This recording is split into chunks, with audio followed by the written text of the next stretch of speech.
Hi, everybody. I'm Jack Rita. I'm a designer with Future Pastimes and work on the expansions for the Dune board game published by Gale Force 9. And in this video, I wanted to cover a few of the rules that players might be getting wrong. Now, Dune is a highly thematic game, and occasionally you have some nuances from the variety of interacting effects.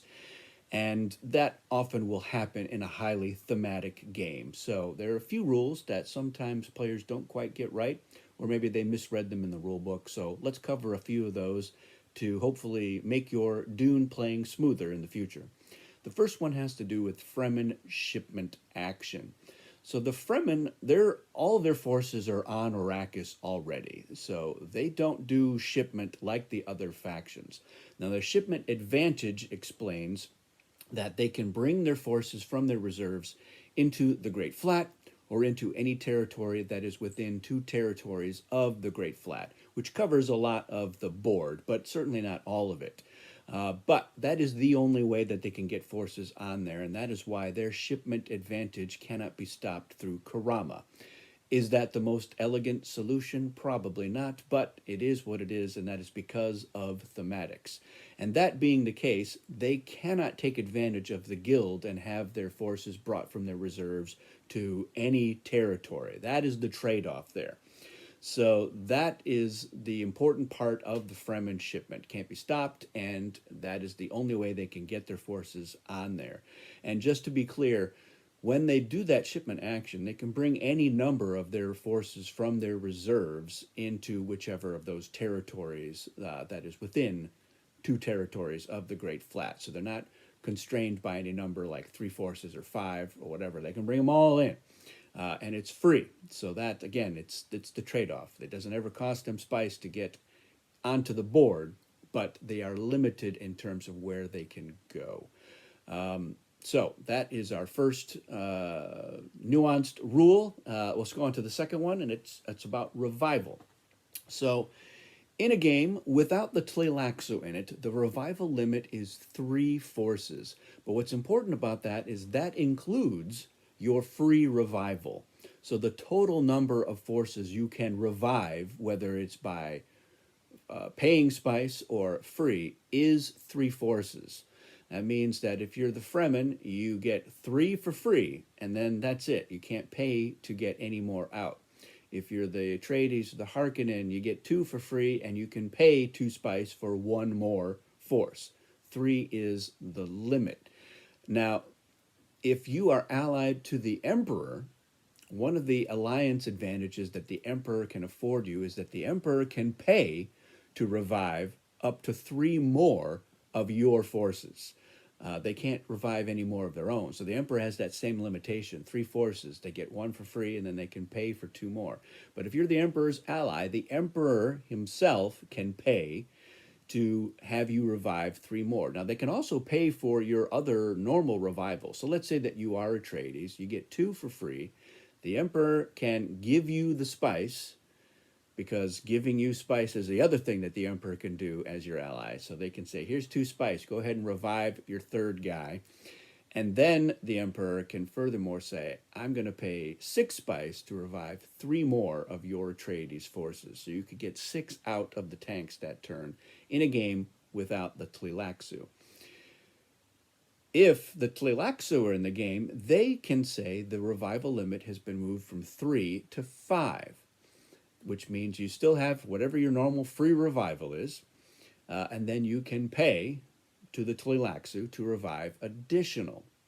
So what this means with the Emperor is, again, in that same example, the Atreides, they get their two out for free, and then the Emperor can give them the spice to revive three more for that revival limit of 5. So they can say, here's 6 spice, go revive 3 more of your own, and then the Emperor can pay to revive 3 more of the Atreides forces. So that's a lot of forces and a great income for the Tleilaxu.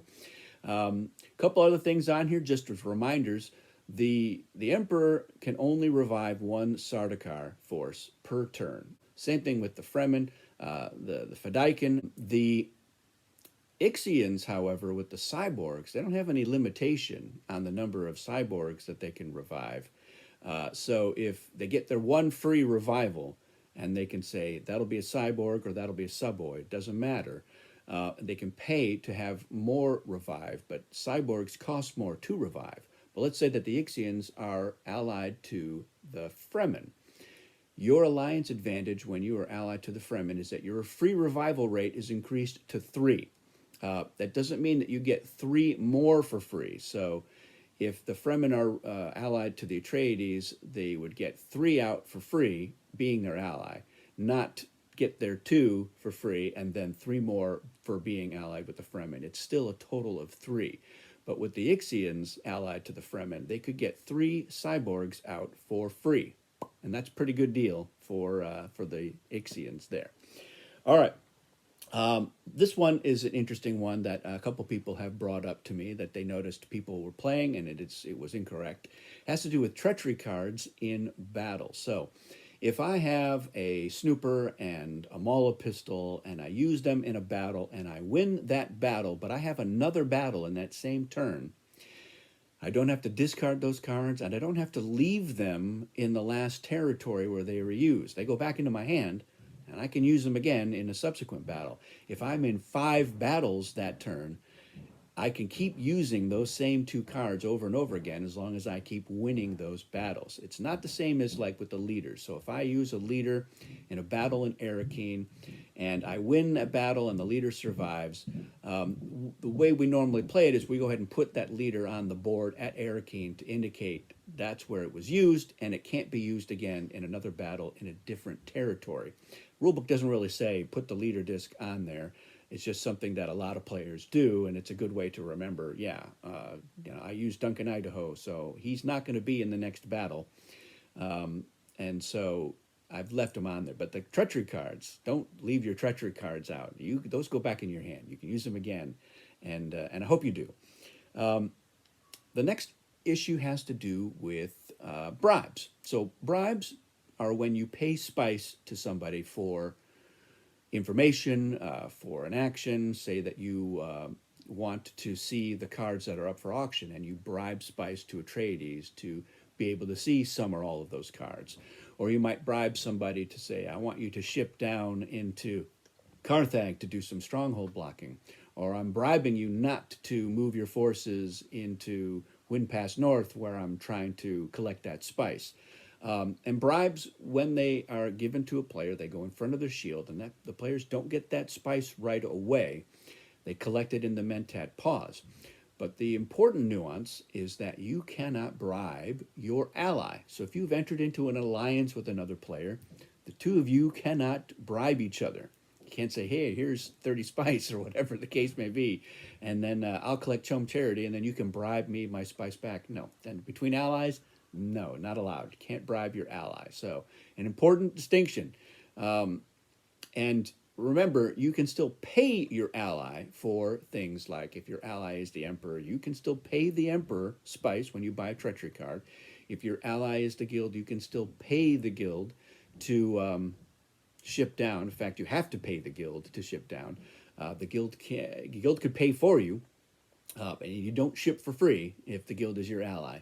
That payment still must be made, and if the guild pays it, it goes to the bank. If you pay it, it goes to the guild. The last thing I want to talk about is the Atreides prescience. There's a couple of things about that I wanted to make sure were clear. The first one, it doesn't come up that often, but a lot of times what I've noticed is when you say, all right, I'm Atreides, I want to know what weapon you're playing, and somebody says, I'm playing a balisette in the weapon slot. There are no slots for treachery cards. It's just you can play a weapon, you can play a defense, you can play a worthless card in place of one of those. You can play a cheap hero. But if I say I want to see your weapon, if you're not playing a weapon, you just say, I'm not playing a weapon. Now, it's not really that big of a deal. It's not like a lot is going to be gained from you saying I'm playing a worthless card instead of that. But what I will say is that is true now. It may not be true in the future. So just be aware of that. If you want to see the weapon, they're not playing a weapon, you just say no weapon. The other thing is about that is that the battle plans are not locked until they are revealed. You can change your mind, you can decide what you want to do, and the Atreides prescience is not meant to be wait for your opponent to lock in their battle plan and then you get to see it and then they're out of luck. They can actually change their mind about what they want to do based on the prescience question. So for instance, if they say, I want to know what weapon you're playing, and you say, I'm not playing a weapon, and they go, great, and they go, I think I am going to play a weapon. I'm going to play, a lack of drug or whatever the case may be. You're not locking them in, and they can change it. Now, what they can't do is say, I'm not playing a weapon, and then change their mind and then reveal battle plans and go, I changed my mind, surprise. You can't do that. You have to say, I have changed my mind, I'm going to play a weapon, or I'm not going to play defense, or whatever the case may be. I'm going to dial 3 instead of 5. And then Atreides can update their battle plan based on this information. That's the whole point, is that they are making their final decision based on the information that they have gleaned through their prescience. So battle plans don't get locked in.